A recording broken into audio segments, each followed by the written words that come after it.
Hi, I'm Cleve Corner. I'm the manager of author and speaker engagement at the Enoch Pratt Free Library here in Baltimore. Welcome. Tonight, we're here to celebrate Thomas Fisher, publication of his book, The Emergency, A Year of Healing and Heartbreak in a Chicago ER. He'll be in conversation with Dr. Joshua Sharfstein. I'd like to introduce the moderator very quickly and then our author. Dr. Joshua Sharfstein is a professor of the practice in health policy and management at the Johns Hopkins Bloomberg School of Public Health, where he also serves as Vice Dean for Public Health Practice and Community Engagement, and as Director of the Bloomberg American Health Initiative. A pediatrician by training, he is a former Health Commissioner of Baltimore, Principal Deputy Commissioner of the US FDA, and Health Secretary of Maryland. Tonight's author is Thomas Fisher. He's a board-certified emergency medicine physician from Chicago. He has worked to improve healthcare as an academic, health insurance executive, and White House fellow in the Obama administration. His path includes training as Robert Wood Johnson Foundation Clinical Scholar, being honored as a Crain's Chicago Business 40 Under 40, and inclusion in the Aspen Institute's Health Innovators Fellowship. He is an epicure and a runner. Didn't know that. That's what you're impressed by. Yeah. And for the past 20 years, he has worked in the emergency department at the University of Chicago. You buried the lead. Serving the same South Side community where he was raised. It's my great honor to introduce both gentlemen.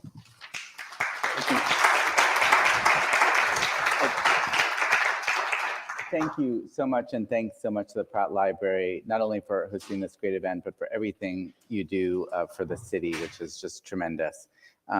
Dr. Fisher, thank you so much for coming to Baltimore for this. Thank you for having me. It's wonderful to be here. Your book is The Emergency, A Year of Healing and Heartbreak in a Chicago ER. And I'd like to ask you to pick a selection to start. Give the audience and the audience watching at home a little bit of the flavor of this book. Maybe set up the selection and then go ahead. So I'm reading a selection towards the end, one that I like to read because it is part of the culmination of a story that follows an arc that first describes sort of the humanity of being in a clinical relationship with strangers, sequentially, one after the other, often with incomplete information, and then writing letters to those patients about their experience, oftentimes revealing challenges in their bodies that they don't fully comprehend, or a system that has trapped them in ways that they can't get out of and are confused and frustrated by. And in those letters, I try to help them understand why. Toward the end of the book, my mother gets trapped in one of these situations, and after she's liberated and she's doing fine, I write her a letter. And this selection is from that letter. Mom, in 2 decades of caring for people on days they wish never happened and will never forget, I've learned something else. Everything, our ability to create, love, and imagine, is contingent on the health of our bodies. When our bodies inevitably falter, restoring physical abilities falls to my ancient and intimate profession. In those moments when people teeter on that razor's edge of life and death, people shed their mask of status and ego, revealing that which is most human. On those occasions, some demonstrate a grace and clarity that feels timeless, a connection to something that is in all of us. Then, as doctor and patient, we connect through essential expressions of our humanity, reciprocity, listening, and honesty that sums to a level of trust rarely shared between strangers. And then I touch people right where it hurts, sometimes cutting them open in order to help them. Healthcare connects the most intimate parts of both patients and physicians. And this kind of familiarity means coming to terms with the fact that our bodies are the biological platform on which every other part of life stands. Every single thing we do, individually and collectively. Our healthy bodies allow us to connect to one another and to the infinite. Caring for our bodies and caring for each other is a necessary precondition of life. In other words, health is a human right, the thing we owe each other. In your time in the ED, nobody loved you enough to resolve your suffering. My colleagues apologized for your experience, and I accepted their apologies. I knew they couldn't do better. Over the path of my career, I too have struggled to honor this sacred pact in a healthcare system that is deeply unjust and dangerous. Despite high-minded mandates to serve everyone, our establishments find ways to reject, defer, deny, and bankrupt many of those who seek care. In the end, the length of our lives and the quality of our existence are silently transferred from poor to rich and from black to white. These strategies are so embedded that this collection of actors would not perform better if their roles were reversed, and all of a sudden, the poor and black had control of these broken systems. I can't protect my patients, and when it mattered most, I couldn't turn an organization towards justice when it was on the line, and I couldn't protect you, Mom. Thank you. I really appreciated that selection, in part for just the writing of it, but also because it brings together two themes in this book: the reality of being an emergency room doctor and the challenge of seeing the flaws in the system. And it brought together both with your mom. I want to. My first question is on the first part, the challenge of being an emergency room doctor. And something that struck me in the book is the tension between being in the moment and seeing the deeper issues. And so one part you say, today matters, I repeat to myself every so often to ground myself. That's what, you're talking about, just how you make it through these incredible shifts. You're describing patient after patient. Today matters, you're living in the moment. What led you to go into emergency medicine? What are you trying to get across in the book about the nature of the urgency of what shows up in the emergency room? One of the challenges that I'm grappling with is this idea that there's this broad gap between what we need to do and what we can do. I hope to enter emergency medicine in order to bridge that. I mean, I had this level of naivete as a, early 20s medical student, and I chose emergency medicine for a number of reasons. The first is you get to use your hands, and that was something that was interesting and sort of relevant. You get to see everybody, regardless of their age, sex, disease process. I wasn't limited to a single organ or just to children or just to women or just to the elders. I could see the entire cross-section of a society, and that was compelling to me. And then finally, it was the only place, and remains the only place in the healthcare system, where I could see everybody regardless of their ability to pay. People didn't see a financial filter before I could see them. It wasn't first, well, if you're Medicare, well, here are your appointments. But if you're private pay, we can see you tomorrow. That was deeply orienting to me, considering I intended to work on the south side of Chicago, or in one of America's south sides of Chicago. What is happening in this context isn't unique. But it was important to me to have that clarity. In the book, you are describing 3-minute visits with patients. And it seems like you're struggling to come to grips with whether you can provide the care that you want to provide in the setting that you're in. And can you talk a little bit about just, you're telling yourself today matters. What are you seeing in that moment? What is that experience as you are there with people, but realizing you're not able to do what you want to do for them? I mean, at the root, it's a moral conflict where people are presenting to you a challenge that is at the core of who they are. They're unable to continue on, and so they seek emergency care. They want to be restored to a level of function that allows for them to return to their families, return to work, return to the activities that are meaningful to them. And when you are unable to meet that need, especially if you know that one could meet that need if only there was more time, if only they had the right insurance and they could get that surgery, if only the sort of physical therapy and longitudinal care that's required was readily available. Knowing that you can't do that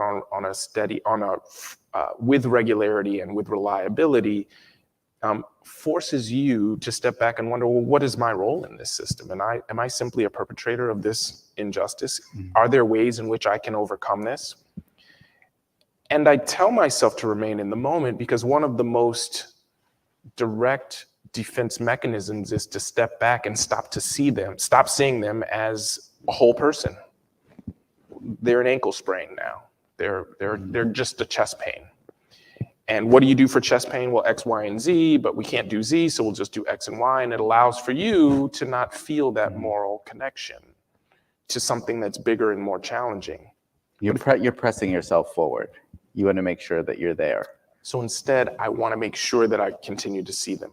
Even if I can't fix it, they deserve to be seen. Right. Talk about COVID and how that kind of intensified this issue. Yeah, I mean, look, we have a society that allocates its goods, services, and protections according to socioeconomic status, which in America is linked to racial caste. And over a lifetime, that takes its toll on a number of variables. But most importantly, what I'm describing here is healthcare, or one's health status. Well, normally that takes, 30 years, 40 years for diabetes to turn to an amputation? Mm-hmm. Well, in COVID, we saw this challenge compressed to weeks, where depending on your job, you either were stacking shelves in a slaughterhouse, catching the illness, falling sick, and maybe even bringing it home to your family, or you had a job that allowed for you to work from home and you were safe, and it was your delivery person who was the one that was left vulnerable.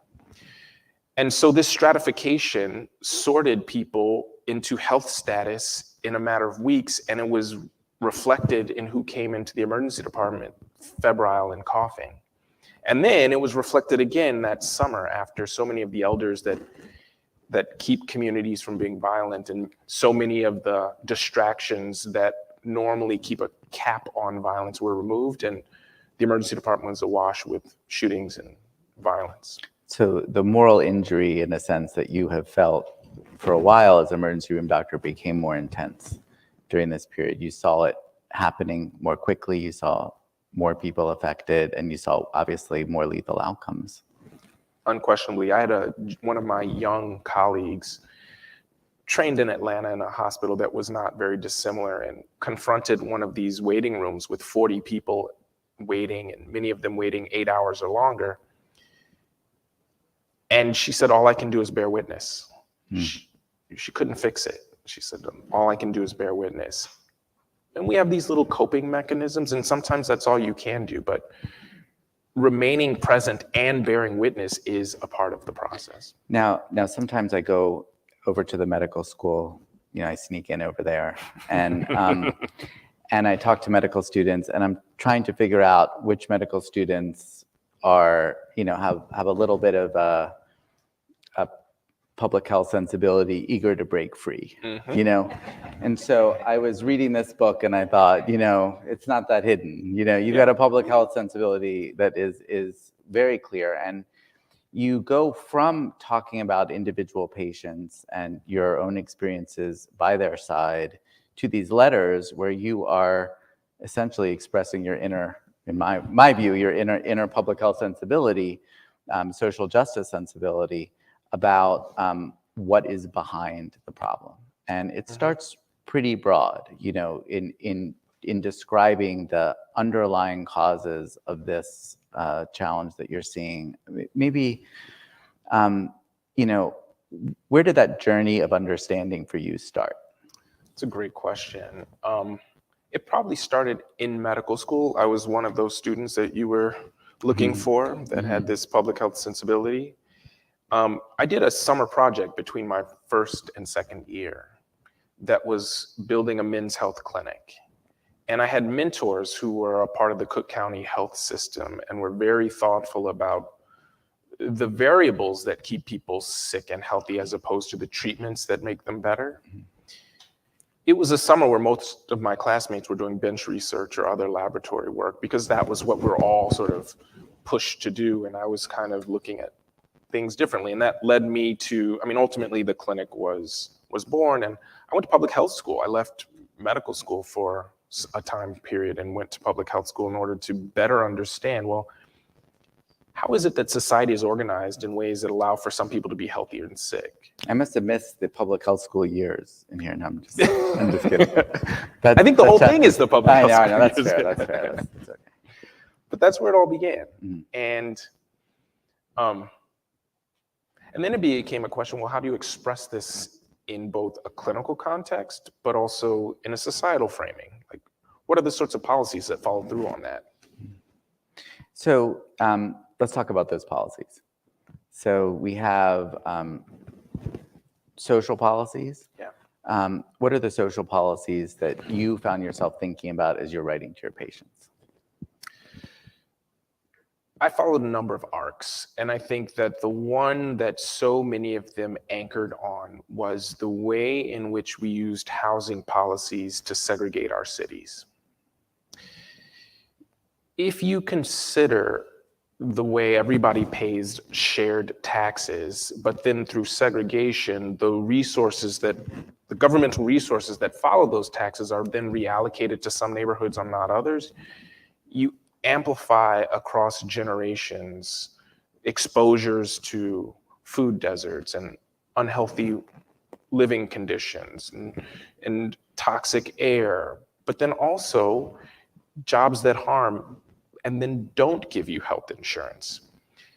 And so if you look at a map of the city of Chicago, you'll find, and I had a chance to look at a map of Baltimore and it looks the same, you'll find these densely concentrated communities that are both Black and also poorly insured, lack healthy food options, low educational attainments, few schools. Those things are not simply a function of random chance. Those were concerted policies over generations.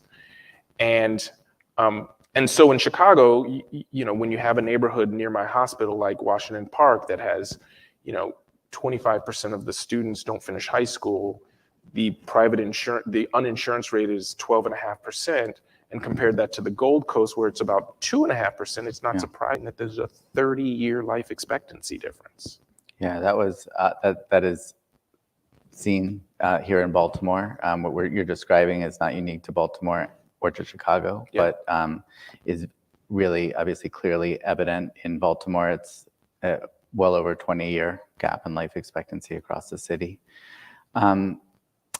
You go from talking about these critical and broad social policy issues, including housing, the criminal justice system, to, over the course of the book, honing in on the responsibility of the healthcare system to address it.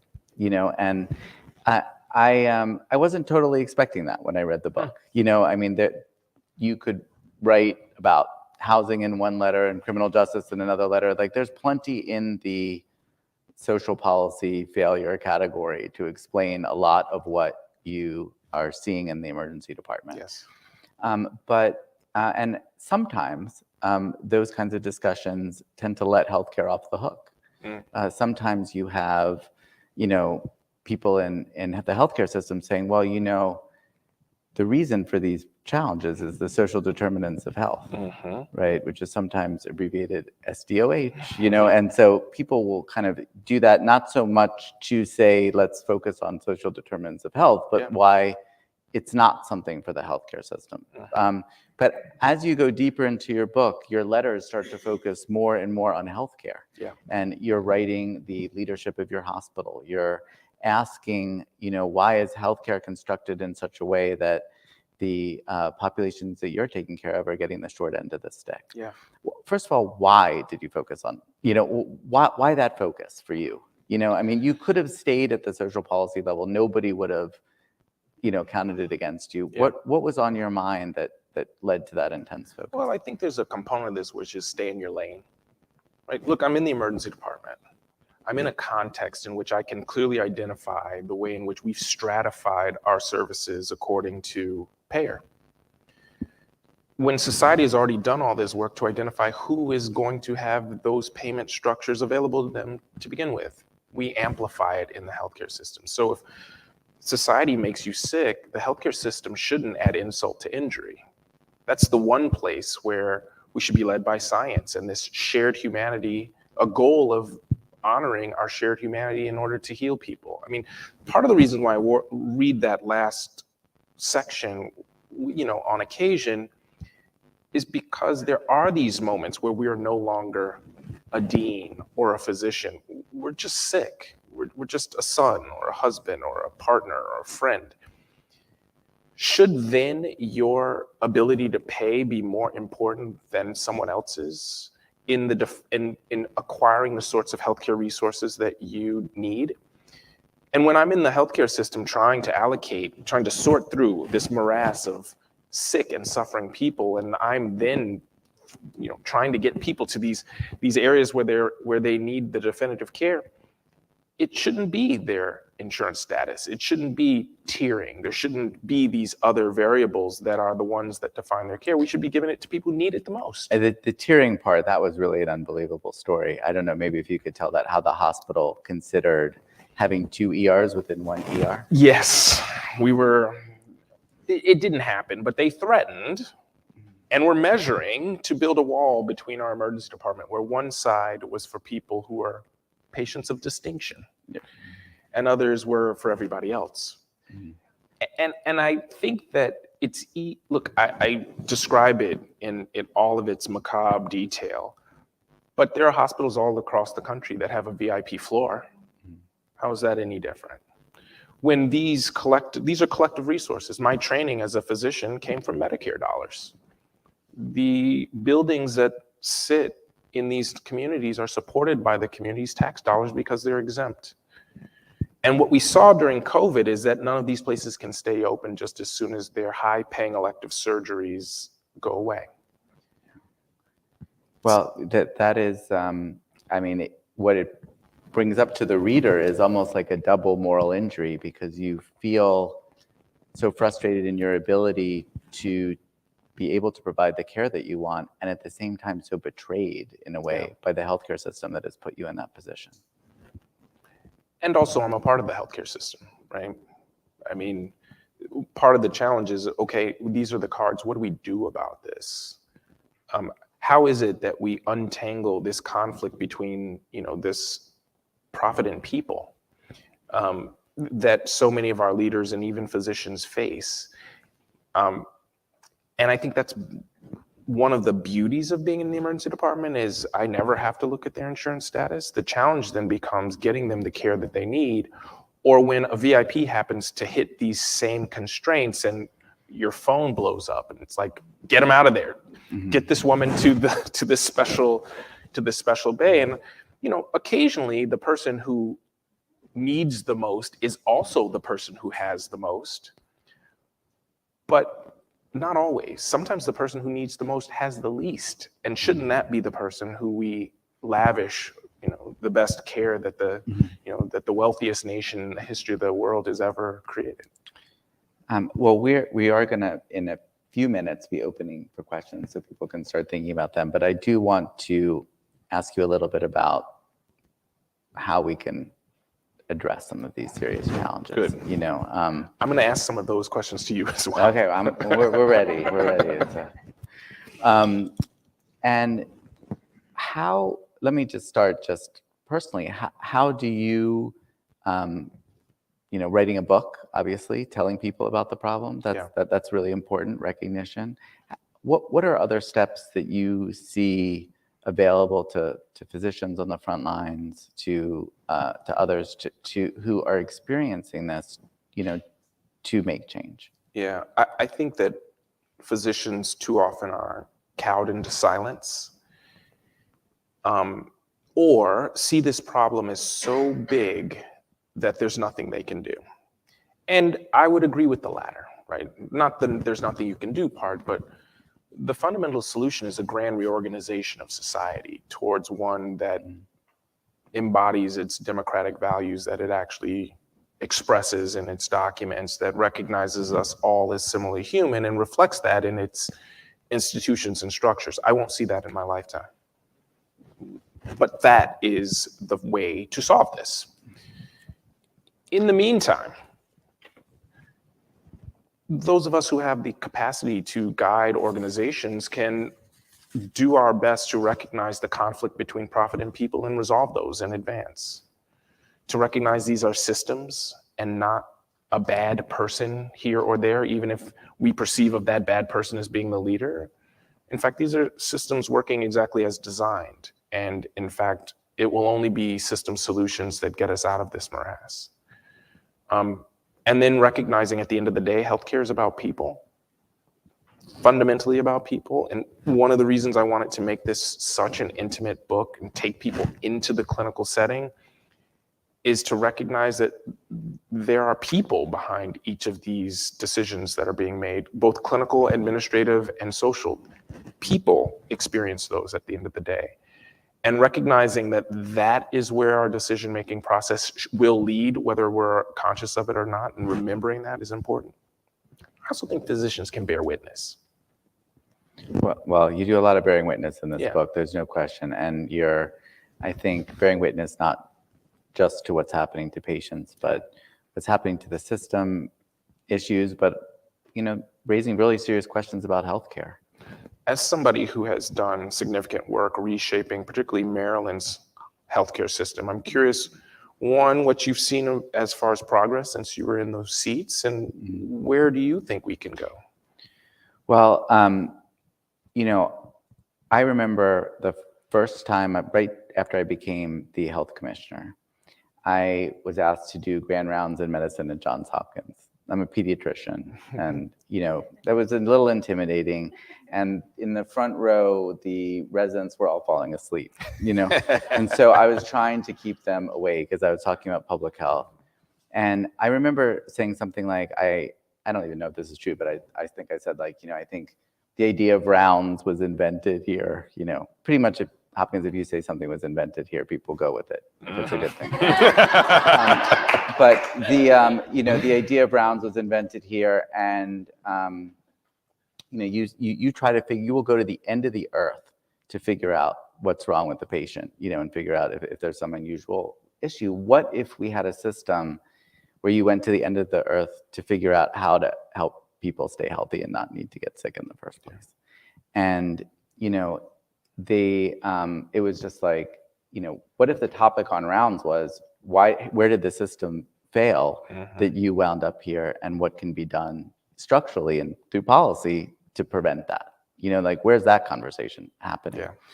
And I be interested, that was like my very, very early on. And over the course of the next 10 years, 10, 15 years, I watched as Maryland has tried to shift some of the underlying levers of healthcare payment to be more aligned with that. And as you may know, I know a lot of people here know all too well, we have leaders in the system here. We shifted the basis of hospital payment from fee-for-service, which really is very focused on the need for a service as well as the payer and how much is coming in for that particular payment. Yep. We think of that as like paying hospitals like hotels, to a global budget where the amount of revenue is set in advance and there's a built-in incentive if you can prevent illness. Now, that has led to some pretty interesting things. I mean, I will say my perspective is usually when I'm talking to my students and they ask me what I think is going on, I say that like an electron is between two energy states, my expectations have to oscillate between two energy states. So if I'm the low expectations state, I'm incredibly impressed by what Maryland has done. Insofar as we see a lot of changes in healthcare. Yes. We see, I remember we had one CEO said, how come we were just giving referral numbers and not appointments? How come we were giving prescriptions and not actual medications to people? Why didn't we have a social worker 24/7 in the ER? So there are a lot of changes. Hospitals have adopted all kinds of clinics, focused on people who are particularly in need of chronic health care services. I think and there are all kinds of strange and interesting innovations that are happening for good reason. In one part of the state, the hospital took over the school health program when there was some challenge there. And I called the CEO and said, why would you do this? And he said, well, because under a global budget, we lose money every time a child comes in with asthma. And if I can run the school health program at break even and focus on asthma and reduce the admissions, then I'm doing better financially. And it just made me think, why is every other hospital in every other state paid extra when kids have preventable asthma attacks? Then I switched to the high expectation, thing. And I think, we haven't quite seen the full reorientation of healthcare. I think culture and just medicine as it is, as you describe in your book, is an obstacle to saying, well, with a different set of incentives, what can be accomplished? So I think Maryland is in transition in this, and hopefully with the incentives and the commitment that people have in the state, we'll continue to see progress, and I do believe it's real. But I think, really orienting healthcare to be that kind of, force that you envision is possible, that you kind of call on medicine to be, that's still in the future. I mean, what you describe with global budgeting is taking people and profit out of conflict. The challenge then becomes, what do you do with that? Like, how do you, it reminds me of the conversation we had downstairs about how this library is doing public health things, and whether or not we have the right places. Are we investing our dollars in the right place to create the sort of society that we want? And you can see some interesting things happening in Maryland. There's, tens of millions of dollars coming from the healthcare system to strengthen behavioral health services in the Baltimore area, for example. That's a project the hospitals have embraced, in part because it's actually in their interest, financially, to do that.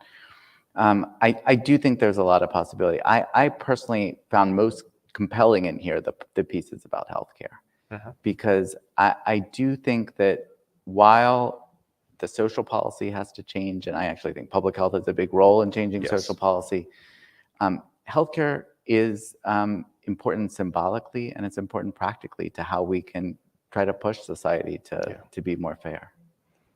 I totally agree with that. And I think that healthcare, along with education, are those two places where we have a shared belief that it is not simply a common good. Like, we really do want our kids to be educated. There's no parent in the land that's like, well, not my kid. Everybody wants their kids educated, and it's easy to come around that conversation. I think healthcare is somewhat similar, where we might not share that everybody should have, like, facelifts for free, but everybody believes that healthcare is an important component of what society does. So if we're going to fix it, it seems like those are some of the places where we could actually come together and actually do something new. Well, I appreciate that, and I really appreciate this book. I want to make sure we have time, though, for this incredible audience. Very, very impressive audience to be able to ask questions. So why don't we open it up? I think there are some microphones, perhaps, here, and we'll get going.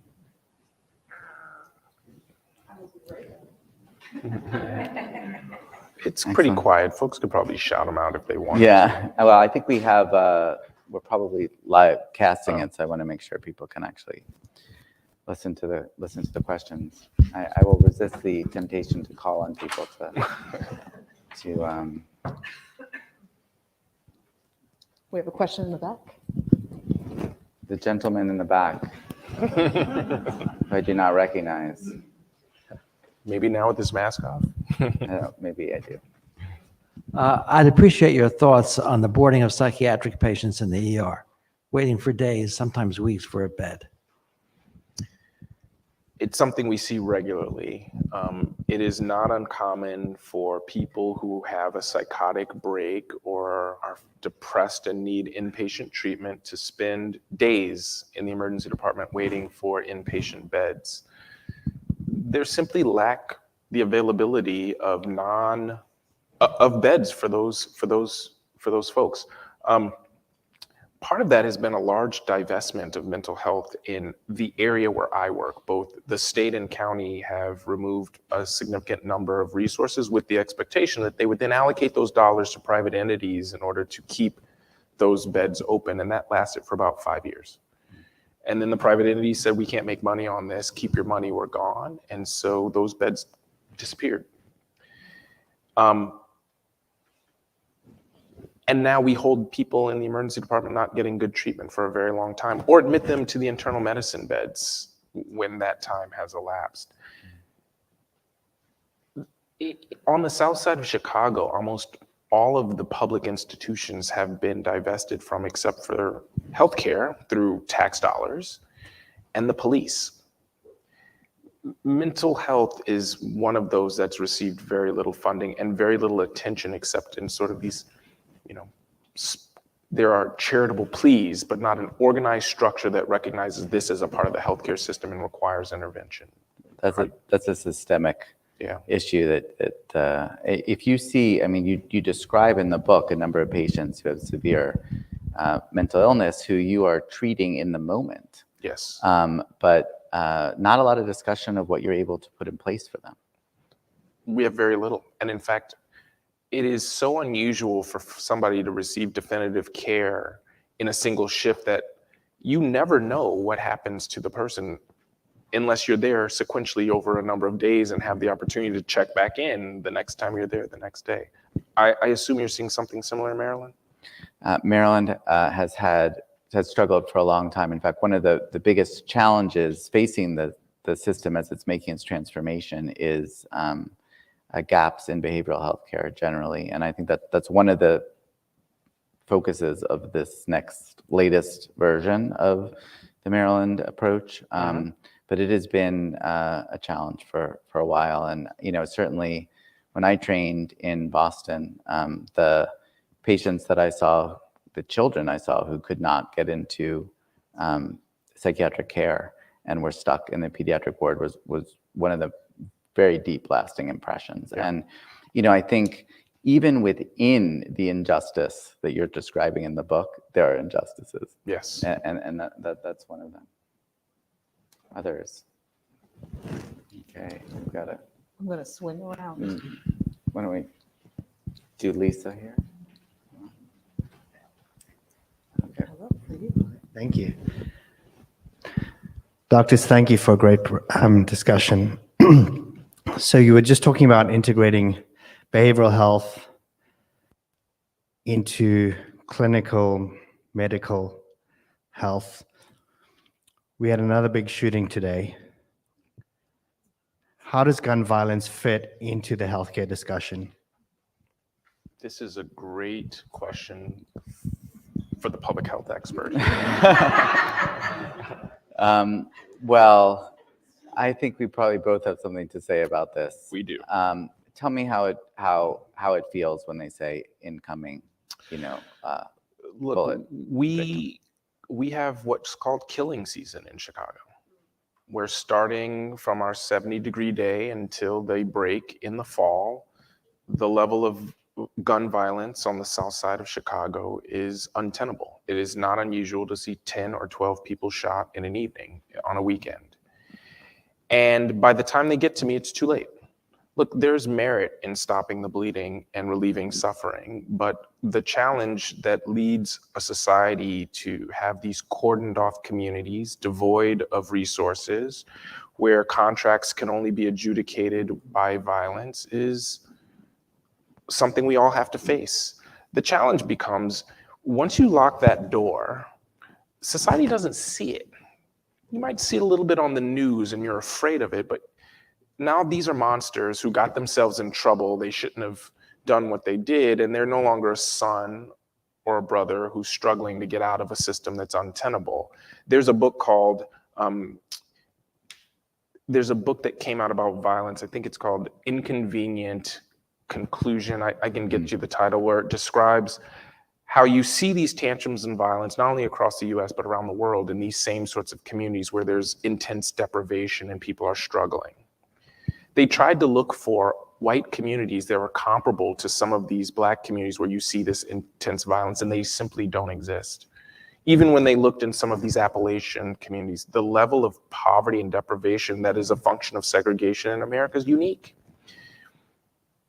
But that's a different question, right? It's hard for us to even have those conversations when, like I mentioned downstairs, we're not even being frank about our history or honest about the settings that we're living in. And so what I see in the emergency department on the south side of Chicago is probably different than this shooting in Texas, which is a tragedy and one that's happening about every week. Yeah. Well, there is just an enormous amount of bloodshed that happens here in the city, Chicago, in many places. And the challenge when this happens is how does it translate into action that can make a difference? And there are a range of actions that can make a difference. Some of them are related to gun policy. Some of them are related to violence intervention policy. Yes. Some are related to improving and fixing policing. And then you go deeper and deeper into some of the underlying issues. Unfortunately, and we just did a very intense podcast that we will be airing with somebody who thinks about this. The point he was making, Echo Yanka from Cardozo Law School, was that when the violence goes up, like now, people tend to not be thinking that creatively about what can be done. And there's sort of some very basic responses people have. People are hoping that, everyone can just be, put aside rather than engaged, and it doesn't necessarily put us in a better position for the future. So, we're 2 years after the murder of George Floyd. Yeah. Maybe today or one of these days, right around now. And this challenge is not, I don't think anybody could say is on its way to getting solved. I do like reframing it more as a public health conversation, because that gives us the opportunity to breathe, new life into it and be more creative rather than primarily a criminal justice issue, which just leads to more of the same. And we don't want more of the same. It's not getting us the solutions we need. Yeah. Lisa.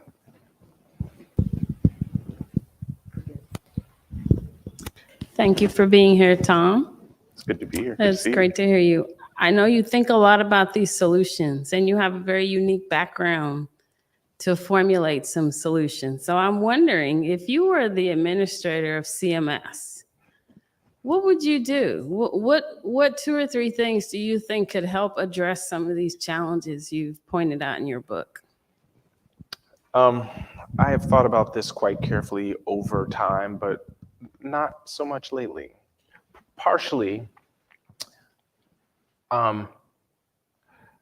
CMS has an incredible regulatory and financial capacity to direct the resources of American healthcare. Hospitals didn't desegregate until CMS said you will not receive Medicare payments until you're desegregated. The sorts of initiatives that measure equity, that demand payment alignment across these global payment structures, that take people and profit out of competition, I think are in the purview of CMS. I think the regulatory carrots and sticks are much more aggressive and have been used aggressively in the past and can be used aggressively in the future without being definitive about do X or Y in these settings.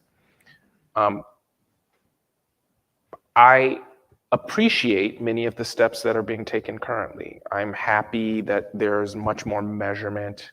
I think that that's helpful. I think that being really clear with data and alignment is also helpful. And, I'm going back to are my expectations high or low? I think that until there is clarity on what will and will not be tolerated as far as equity, as far as quality in particular, we won't get there. Like, it has to be clear lines in the sand. So I'm going to follow up on that great question, which is, what should be the measure by which to judge whether a CMS program is successful? In other words, what should CMS be trying to accomplish with the enormous power that it has? Yeah, look, I feel like the common conversations are around cost, quality, access, but equity has to be there, right? And I don't think that you can solve for cost, quality. I think that has to be primary. The 3-legged stool must be 4. and the capacity to say, well, we've done this impressive quality improvement initiative, and we've done so by cherry picking away all of the most challenging patients shouldn't get us there. Yeah, you want to see the South Side of Chicago healthier. I not only want to see the South Side of Chicago healthier, I want to see disincentivize the tiering of a healthcare system that, like CMS can't solve the violence in my community. CMS can't provide the sorts of jobs that don't lead to people being injured, either at work or because of exposures. But what they can do is ensure that when you go and receive care, that you're getting prompt, high quality, and efficient care, regardless of your payment system. CMS could pay for violence interruption. They can. They can. And, Medicaid waivers do a lot of creative and interesting things that are a function of, CMS saying, you want to freestyle a little? Okay. Yeah. Show us what we can do. I can imagine that being more broadly. I also think there can be more carrots and sticks and really teeth with Medicare Advantage, which is growing and not clearly showing while you're paying more, we're not always seeing the same sort of quality. And then there's a lot of cherry picking that is a part of that. Right. But linking some of that to these same metrics that are required, I'd love to see many of the STARS programs really being linked clearly to these issues of equity as well. Yeah, I think it's an interesting question to what extent the healthcare system can be aligned with true population health outcomes, including equity. And I think that it's absolutely true what you said, that there's a lot outside the healthcare system's control, but I think there's more that the healthcare system can do that is unappreciated. Absolutely. And really getting the healthcare system to be a leader in that area, to do violence interruption, to be figuring out creative ways to, work to strengthen communities that are nearby, things like that. I think that probably CMS could do more there. I also think there can be real accountability for what is allowed under a nonprofit status, what counts as community benefit. Like real accountability around that, because that's billions of dollars that can be reallocated in meaningful ways. And I have a lot of sympathy when healthcare providers are like, well, my job isn't to restructure society, but that's where the resources are. That's where the measurement is. Like, you can be a part of the solution at the end of the day. Well, I think your book is a very strong argument on that point. Chami. We have time for just one last question. Well, time flies. So this will be a good one, I know. Thank you for the talk. I'm on board of the libraries. Thank you for coming to you. I also practice medicine in the state of Baltimore City, and I have 3 points. Number one, I recognize the problems in inequality and so forth. Practicing in Baltimore, I see all comers. In fact, most people in Baltimore do have the Medicare and medical assistance. Most people are insured. The problem we have is practicing in the city. Each day I have 20 people scheduled, and maybe 6 don't show up, despite calling the day before and calling them and making appointments, and they have insurance. They just don't appear. And I talk to my friends who run family clinics at the hospitals, and they say their no-show rate is 40%, despite having full insurance. And there are numerous reasons. Obviously, some people have mental problems, some people are ill, but still the no-show rate is unbelievable. The other problem we have in being active in the library, we're trying to have a health literacy program. One of the major causes of people going blind from glaucoma is, despite having insurance and medicine, they just don't take their medications. No matter how you ask them to do it and tell them what's going on in literature, there's some problem with beyond medicine. It's a matter of getting people to learn, read, and understand. And a lot of people don't keep their appointments because they don't know how to keep an appointment book. We have to address a major problem, that is, how do you educate people just the simple things of how to show up and how to keep their appointments and how to respect the people. You talk about doctors being here for profit. We're not making a little profit, but when 6 people don't show up, then it's also a loss. They're disrespecting us when they don't show up. So number one, what can you do to tell people when you make an appointment, you have to keep it. You do have insurance. When you take medicine, you really should take it. And then the last thing is a simple thing. When you talk about health, food deserts, I've had a couple of friends who food deserts. The problem is they open a food store with fresh foods and vegetables, and no one comes.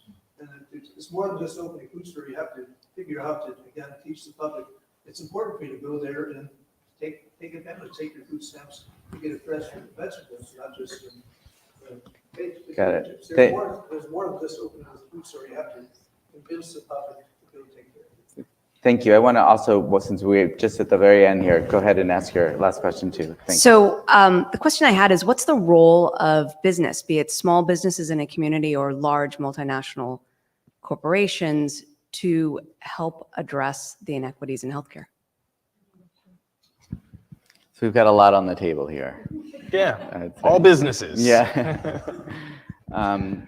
You can. Yeah, I mean, we have an unfortunate situation in our society where one's health insurance is largely tethered to their employment, which is harmful all around, right? So it depresses wages. It locks people into jobs they can't afford. And when people are better off, they often have the sorts of jobs that afford them the sort of wealth that keeps them healthy to begin with. You know, I think the challenge from a healthcare standpoint is that they are good stewards and demanding of our healthcare resources, the things that we all want. And part of that is removing themselves from some of the tiering that I think concerns me most. I worry more when it is the healthcare systems that see themselves primarily as businesses as opposed to healthcare systems themselves, as opposed to recognizing what they are required is something that, what they're delivering is something that is not primarily a profit center. Well, I think it speaks to the orientation of the healthcare system and how you think about challenges. Yeah. Like if, not to pick one example, but there are a couple different vantage points to look at something like no-show rates. Is it the patient failing the healthcare system, or is it the healthcare system failing the patient in some way? And there are different strategies for meeting the needs of people and groups that have really had a hard time connecting with healthcare. And that is part of, I think, the reorientation of healthcare to the goals of better health in their community. Yeah, I think at the end of the day, it's incumbent on those who have the ability to shape the world around them, which includes business owners, but also includes providers, to recognize that, these are systems. If who is being failed there's a component of that, which is reshaping a system so that it works for everybody. Well, I really want to thank you for coming to Baltimore. I want to thank you for writing this great book, this provocative book, but this really important book about not just the emergency in the emergency room, but the emergency facing our society that creates the conditions that you write about. Thank you so much. It was fun. Thank you.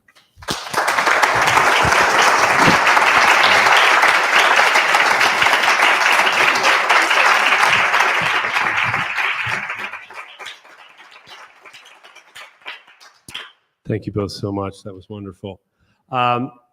Just a bit of housekeeping. If you didn't pick up a book downstairs, Joe from Charm City Books is just outside these doors, so you can still purchase a book. And if you would like to line up on this side, come on up. Thomas, if you're willing to stay inside and some books, that'd be wonderful. Sure. Let me Great. grab a mask. Thanks again. Yes. Go get your mask. Yeah.